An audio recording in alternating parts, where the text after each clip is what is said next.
আসসালামু আলাইকুম everyone, welcome to Bob tasty kitchen blog. আপনারা সবাই কেমন আছেন? আশা করি আপনারা সবাই ভালো আছেন। আমি ভাবলাম আমার দর্শক বন্ধুদের কাছে আমি বাড়ির কাজ কিছু শেয়ার করি। তো দর্শক বন্ধুরা, আমি কি কাজ করছি আপনারা দেখতে থাকুন আর সঙ্গেই থাকুন। প্রথমেই গ্যাসটাকে খুব ভালো করে মেজে নিয়েছি, এখন ভিজে কাপড়ের সাহায্যে খুব ভালো করে মুছে নেবো। তো আমার ভিডিওটা যে যেখান থেকে দেখছেন প্রথম থেকে শেষ পর্যন্ত দেখবেন, ভালো লাগলে লাইক কমেন্ট শেয়ার করবেন, পাশে থাকা বেল বাটনটি অন করে রাখবেন, এতে করে ভিডিও ছাড়া মাত্রই আপনার ফোনের নোটিফিকেশানটি সবার আগে পাওয়ার জন্য। তো গ্যাসটা আমি খুব ভালো করে মেজে নিয়েছি।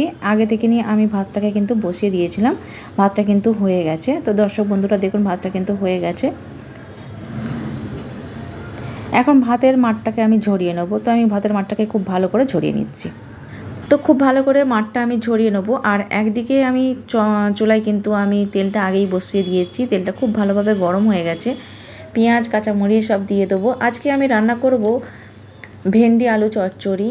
আপনারা নিশ্চয়ই ভেন্ডি আলু খুব পছন্দ করেন, তো আমাকেও খুব ভালো লাগে ভেন্ডি আলু চচ্চড়ি। তো আমি সেই কারণে আজকে ভেন্ডি আলু চচ্চড়ি রান্না করব আর ডাল করব। আর একটা টমেটোকে আমি একটু ভাবছিলাম পুড়িয়ে নেবো, তাহলে পুরালে খেতে কিন্তু খুব ভালো লাগে। আমি কিন্তু লবণ দিয়ে দিলাম, আর দিয়ে এক এক করে সব মশলাগুলো আমি দিয়ে নেবো। আমি কাঁচা মরিচটা আগেই দিয়ে নিয়েছি। তো আমি এক এক করে হলুদ গুঁড়ো, ধনে গুঁড়ো, জিরে গুঁড়ো, গোলমরিচ গুঁড়ো, আদা রসুনের পেস্ট দিয়ে আমি একটু পানি দিয়ে এই সবজিটাকে খুব ভালোভাবে কষে নেবো। তো আমি এখানে কিন্তু 8 থেকে 10 মিনিট খুব ভালো করে কষে নেবো, আর একটু পানি দিয়ে নিয়ে ভেন্ডি আলুটা খুব ভালোভাবে কষে নিয়েছি। 10 মিনিট মতন খুব ভালোভাবে কষে নিয়েছি। এখন আমি পরিমাণ মতন পানি দেবো ভেন্ডি আলুটা সিদ্ধ করার জন্য। ঢাকনাটা বন্ধ করে দিয়ে গ্যাসের ফ্লেমটাকে মিডিয়ামে রেখে দেবো। আর ডাল রান্না করার জন্য মসুর ডালটাকে আগেই খুব ভালো করে ধুয়ে নিয়েছি। এখন 4টে কাঁচামরিচ দিয়েছি, আবার অফ ক্যামেরায় কিন্তু 2টো কাঁচামরিচকে তুলে নিয়েছি। এখন পেঁয়াজ কুচি দিয়ে দেবো, সরিষার তেল দিয়ে দেবো, আদা রসুনের পেস্ট আর হলুদ গুঁড়ো দিয়ে দেবো। হাতের সাহায্যে খুব ভালোভাবে মাখিয়ে নেবো। যত হাতের সাহায্যে খুব ভালোভাবে মাখানো হবে তত কিন্তু ডালটা কিন্তু খেতে কিন্তু অনেক ভালো হবে।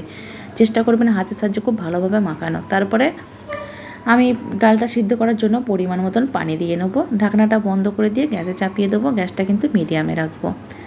আর এই ব্রেডগুলো আমরা নাস্তা করেছিলাম, সকালে টিফিন করেছিলাম। এই ব্রেডগুলো বেঁচে গেছে, ভাবলাম ফেলে না দিয়ে ছাদে ফেলে দিই, তাহলে পাখিরা, কাক পায়রা এরা সব খেয়ে নেবে। আর এই যে পাতি লেবু না, কাগজি লেবু না, এটা কী লেবু জানি না, গন্ধারেজ লেবু না, এটা নতুন এক ধরনের লেবু। কী লেবু আপনারা অবশ্যই কমেন্টে জানাবেন। তো আমি খুব ভালোভাবে ধুয়ে ফ্রিজে ভরে দিয়েছি। এখন ডাইনিং টেবিলটাকে খুব ভালোভাবে মুছে নেব। তো ডাইনিং টেবিলটা খুব ভালো করে মুছে নিয়েছি। এখন এই বেসিনের কাছে মুছে নেবো, আর এই বেসিনটাকে খুব ভালো করে মেজে নেবো, নিয়ে খুব ভালোভাবে মুছে নেবো।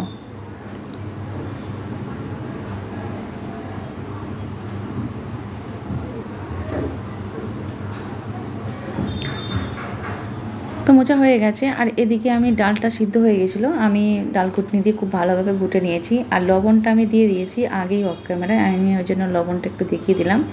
এখন ডালটা খুব ভালোভাবে ফুটিয়ে নেবো। তখন বন্ধুরা দেখুন, ডালটা কিন্তু খুব ভালোভাবে ফুটে গেছে। ভাবলাম একটা টমেটোকে পুড়িয়ে নেবো। টমেটো ভর্তা কিন্তু খেতে খুব ভালো লাগে। ডাল আর ভেন্ডি চচ্চড়ি শুধু ভালো লাগবে না, তো একটু যদি টমেটোকে পুড়িয়ে নেওয়া যায় তাহলে কিন্তু ভালো লাগবে খেতে।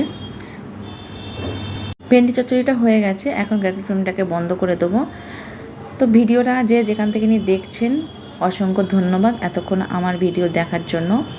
আর বন্ধুদের কাছে অনুরোধ রইল, ভিডিওটা দেখছেন কিন্তু ফুল ওয়াচ করে দেখবেন, তাহলে কিন্তু ভালো লাগবে। এখন আমি একটা টমেটোকে একটু খুব ভালো করে ধুয়ে নিয়েছি পোড়াবো বলে। তো পুড়িয়ে ভর্তা করলে কিন্তু খুবই ভালো লাগে খেতে। তো যাই হোক, আমার ভিডিওটা কিন্তু ফুল ওয়াচ করে দেবেন, আপনাদের কাছে অনুরোধ রইল। ভিডিওটা যে যেখান থেকে দেখছেন অসংখ্য ধন্যবাদ। সবাই ভালো থাকবেন, সুস্থ থাকবেন, আর আমাদের সবার জন্য দোয়া করবেন। বরাবরের মতন এখানেই শেষ করলাম। আল্লাহ হাফেজ, আসসালামু আলাইকুম।